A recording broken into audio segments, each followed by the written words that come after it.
What's up, everybody? It's your boy ShowtimeDr. So, I've been waiting a while to put this guide out. I was waiting to see what they would do for the Christmas event stuff, and... Well, now we're gonna get into a topic, basically, how free-to-play friendly is this game, and...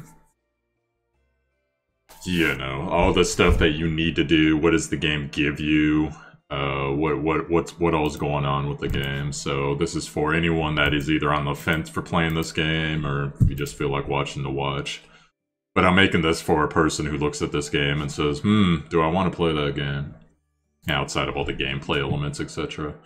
So number one, we'll go over to the shop here real quick. Show you. So here's the basic rates. In order to do there isn't a proper 10 summon in this game except for the tutorial stuff. But in order to do 10 summons, because that's usually how I rate these games, you actually need to get 950 crystals. Because you can come over here and buy a 10 summon book right here, and then it gets you a little bit of bonus XP penguins.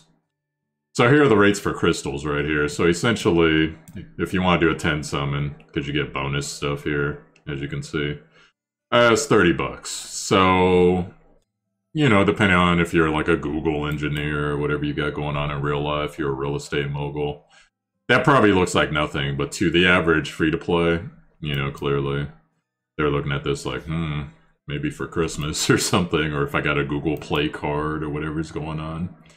Now, as far as stuff that this game gives you, especially when you start the game, you actually manage to farm up crystals at a pretty good rate. At every stage that you beat, if you meet the conditions, you're going to get 15 crystals. Crystals, these are called sky stones. I guess I'll just refer to them as sky stones from now on. They drop randomly from chests, sometimes in events.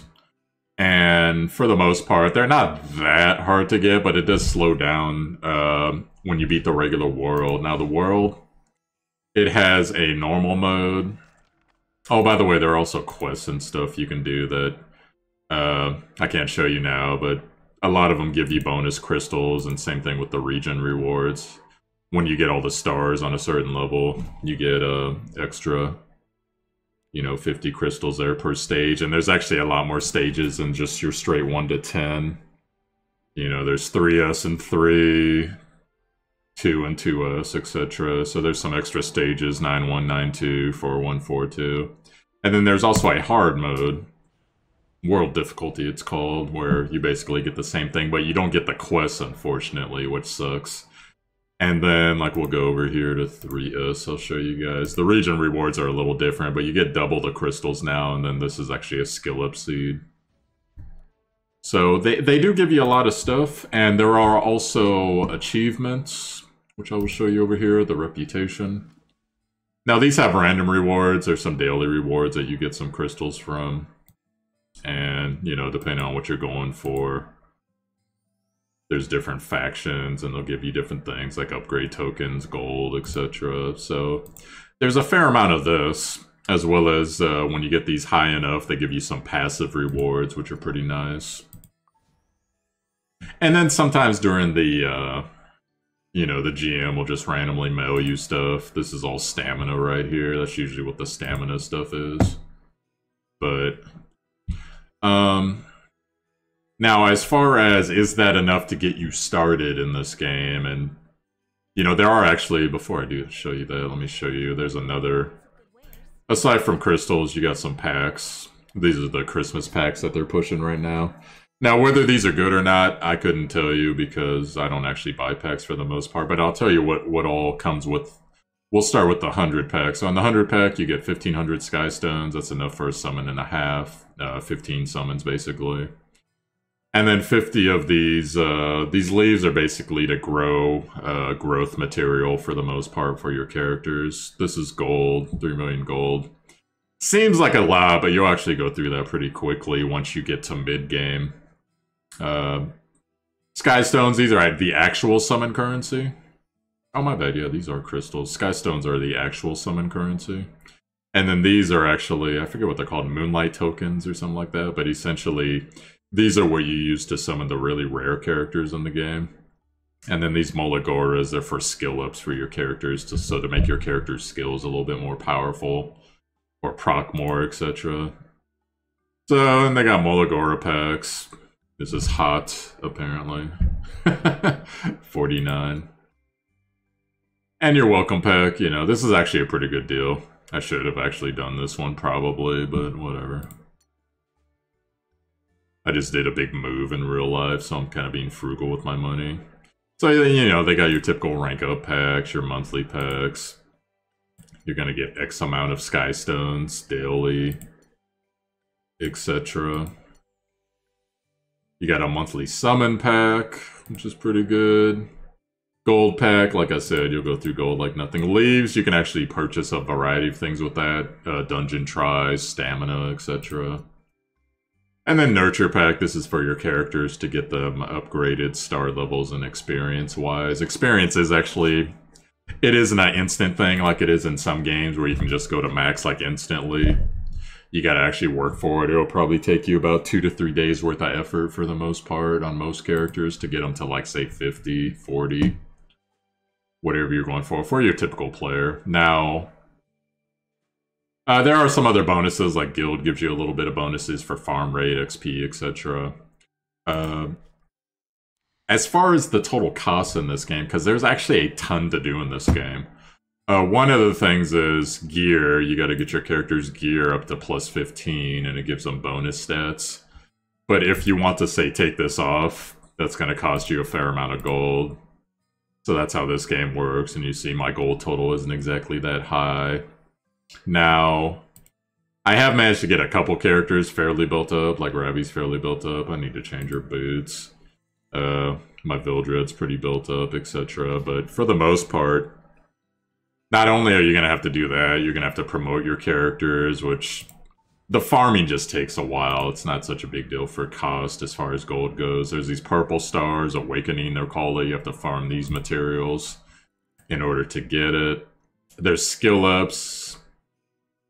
And certain characters have Awakening quests, or not Awakening quests, Specialization quests, but they're pretty rare. There's only 3 of them that do it right now. So then, all of the dungeons that you normally have to go through in this game, these are event dungeons. This is where you go to get your purple stars. These give you random rewards, but it's pretty hard to progress. This is a smithy reward place. You farm equipment to smith, and occasionally you'll get actual gear drops from it. And these are explorations. This is the raid currently. And these are daily dungeons that you do on a per-day basis or event basis, depending on what's going on. So there's a lot of stuff to farm, and that's not counting PvP, the world difficulty. They're going to add guild battle here pretty soon, supposedly. And there is also a little passive area over here, your sanctuary. It'll get you like gold, a little bit of crystals, upgrade mats. You can send characters on missions. This is the smithy. So I want to show you guys, because the smithy is actually one of the things in this game that's actually pretty crazy. Now, I have upgraded this building. That's another thing you gotta farm eventually, is the upgrade materials for buildings, which is rare. I've upgraded this building 3-3 on all accounts, so it's less gold, higher chance to get rare items, and less of the currency you need to actually make the gear. But you see here, like, if I want to build, say, a tier 5, tier 6 is the highest gear in this game. If I want to build a tier 5, say, weapon, or whatever I want to do, it's still going to cost you a good amount of this. Which, so 35 times about 6 times is how many tier 5 chances I can make. And you still might get a blue, or you might get an ancient or purple, and then everything's randomized. So the gear, even though it's ancient, might be complete trash. The gear, even though it's blue, might have amazing stats. And there's all these different currencies for all these different things, depending on the set bonuses you want. Now, this is actually a very costly thing to do. And it's not guaranteed to give you anything, unfortunately. You might get just like totally crappy gear, because it could roll any of 3 to 4 different gear bonus types. Now, that might all seem daunting to the free-to-play player, but the game actually does give you a little bit of extra things besides the farm rate. Like, for instance, for all the events, they always have these little banners. And so you can come down and you can play a little, like, bonus mission. I don't actually have any of the currency right now, but you play a mission, it'll give you random rewards depending on if you fail or succeed. But if you fail, you can still get energy. And eventually you'll get to a point right around mid-end game to where it's hard to get stamina, and a lot of people, they start burning their leaves in order to get stamina, which is not here. Where is it? Yeah, it's right down here. So these leaves, it's a different currency, and you can buy 70 energy unlimited, or you can get these dungeon tokens. The shops actually do help you out a little bit, because you can come down to like friendship, you get more energy and PvP tries per day. Ancient tokens get you more gear and upgrade slots. PvP, there's actually, when you first start the game, there's this really good tier 5 life set that you can get, and then this thing up here is for skill ups, which are fairly rare. So the shop helps you out a little bit, but you still got to be farming the currencies every day in order to actually go spend your money. Now, as you get to mid and late game, like I was saying, you're going to have stamina issues, you're going to have, you know, being able to farm and do everything, because not only are you trying to farm like an event currency, you're trying to get ancient coin currency, there's a raid currency, there's currency, or gold, obviously, to upgrade your stuff. Sky stones to get more characters or expand your inventory with the crystals.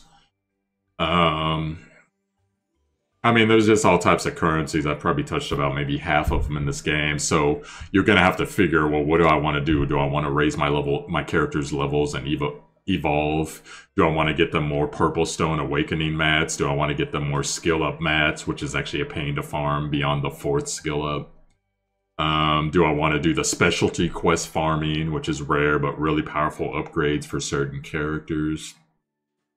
Do I want to go and get more Breath of Orbises so I can get my passive Sanctuary upgraded here?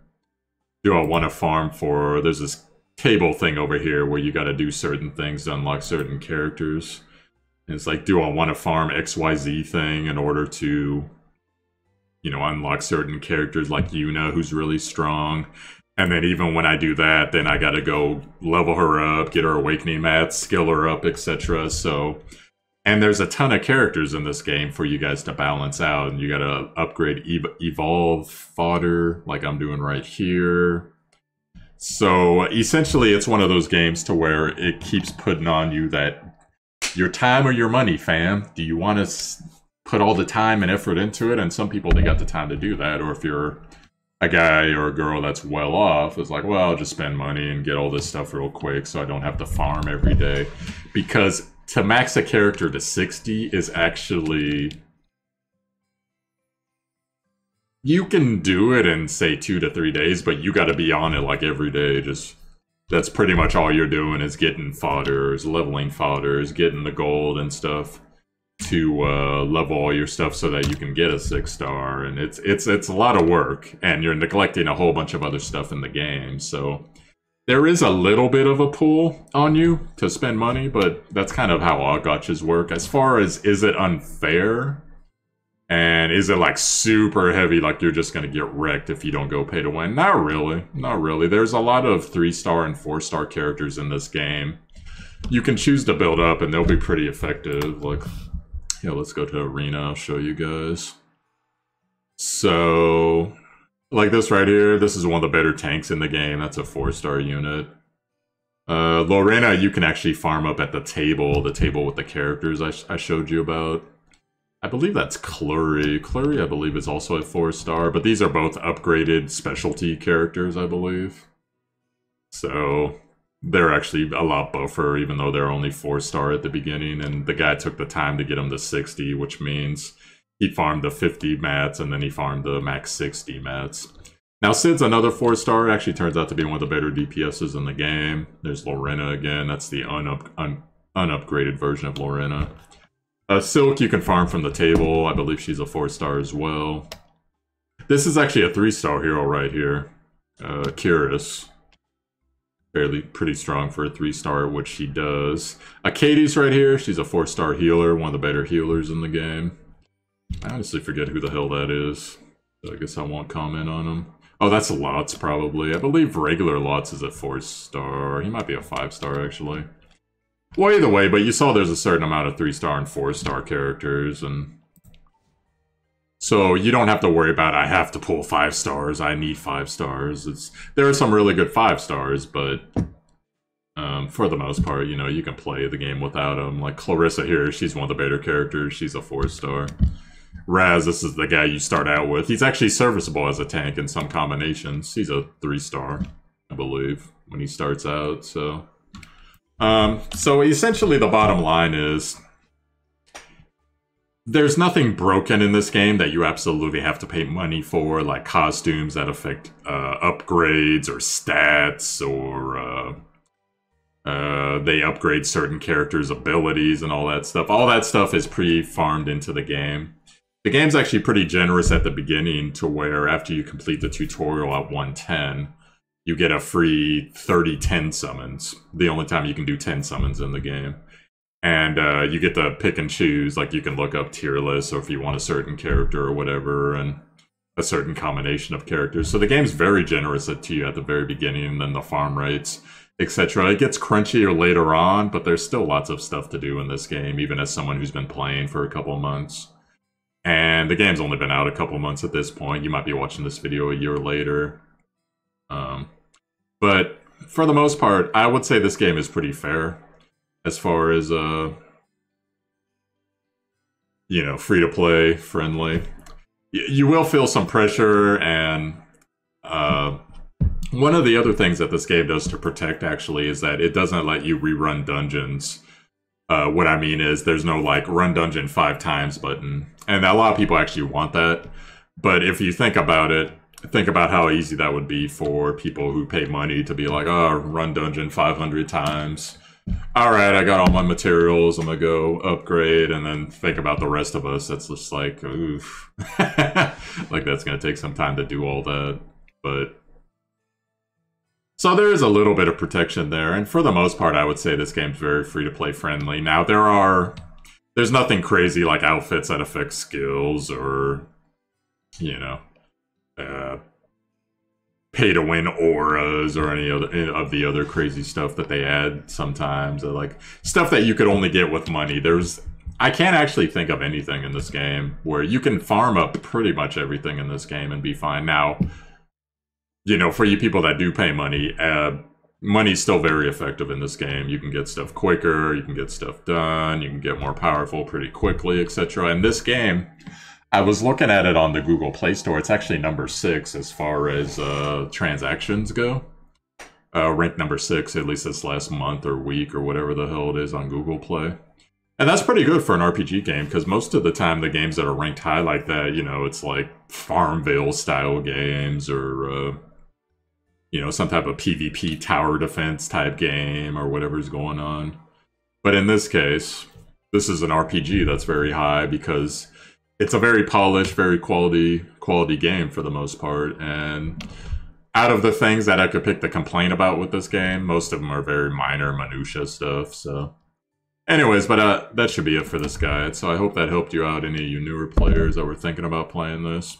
It's a very fun game, and, you know, try it out. It might not be your cup of tea, but it's pretty much the most popular, you know, RPG mobile game going right now.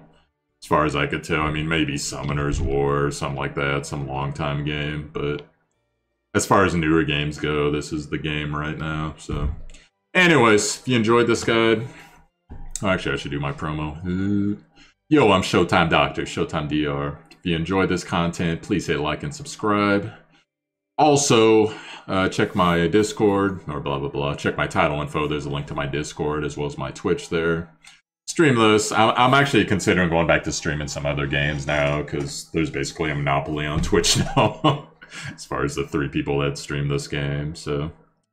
and because I got caught up in some stuff moving-wise, I just didn't have the time to build up.